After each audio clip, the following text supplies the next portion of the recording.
आज हम जिस मूवी का रिव्यू कर रहे हैं उसका नाम है टैरो। सिनेमा में 90 मिनट की फिल्मों का सिलसिला तेजी पकड़ रहा है। एक अच्छी कहानी, एक चुस्त पटकथा, बेहतरीन कलाकार और साथ में दर्शकों की रूह को छूता संगीत, किसी भी 90 मिनट की फिल्म के लिए ये चल निकला फार्मूला है। करीब 90 मिनट की हॉरर फिल्म टैरो में ऐसा ही कुछ करने की कोशिश की गई है।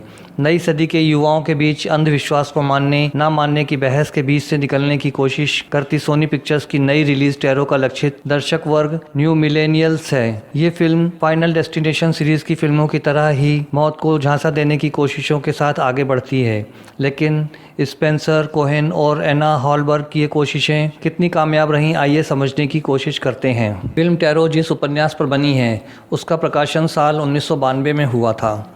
उस समय के हिसाब से इस कहानी का ताना बाना भी ठीक ही है, लेकिन तकनीकों के इस नए दौर में इस कहानी को नए सिरे से गढ़ना और कहानी में लिखे गए हॉरर से न्यू मिलेनियल्स को डराने की कोशिश करना बहुत दूर की कौड़ी है।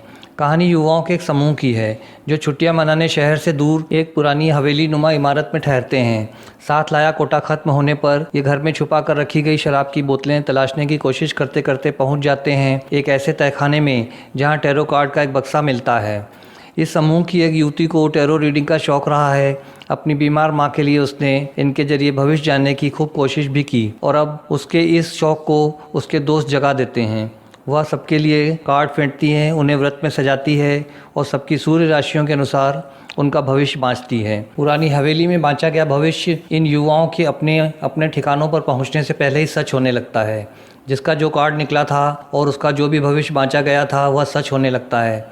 पुलिस आती है, तफ्तीश करती है, लेकिन एक एक कर मर रहे अपने साथियों के तार एक बार टैरो कार्ड से जुड़ने की बात समझ आते ही जंग शुरू होती है इन शापित कार्ड्स को नष्ट करने की। फिल्म टैरो की सबसे कमज़ोर कड़ी इसकी कहानी है।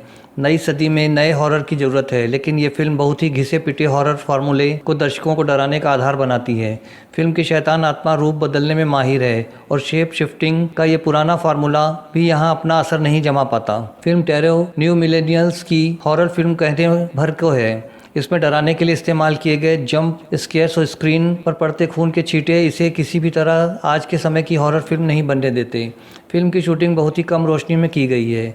निर्देशक द्वय की सोच इसके पीछे शायद लगातार एक डरावना माहौल बनाए रखने की रही होगी, लेकिन अच्छा हॉरर अब सिनेमा के पर्दे पर वही होता है जो चकाचौंध कर देने वाली रोशनी के बीच घटित हो। हॉरर सिर्फ रात में ही अब नहीं होता, ये दिन के उजाले में भी किसी की जान ले सकता है।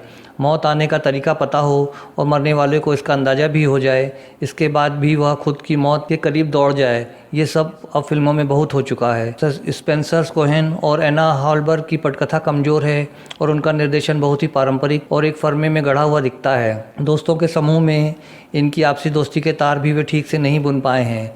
समावेशी समूह बनाने के लिए इन दोस्तों में एक लड़की भारतीय मूल की नज़र आती है और एक दोस्त एशिया प्रशांत क्षेत्र का, लेकिन इससे बात बनती नहीं है। कहानी का डीएनए ही इतना कमज़ोर है कि इस पर कोई ढंग की हॉरर फिल्म बना पाना मुश्किल ही है। ये सच है कि 21वीं सदी चौथाई बीतने को है और फिर भी समाज में भविष्य बाँचने की परंपरा अपनी जड़ें जमाए हुए है, लेकिन इनके बीच से निकली कहानी में कुछ तो नई सदी जैसा होना ही चाहिए था। बस आज इतना ही, मिलते हैं अगले वीडियो में। तब तक के लिए अपना ध्यान रखें, हमें याद रखें और चैनल को लाइक और सब्सक्राइब करना ना भूलें।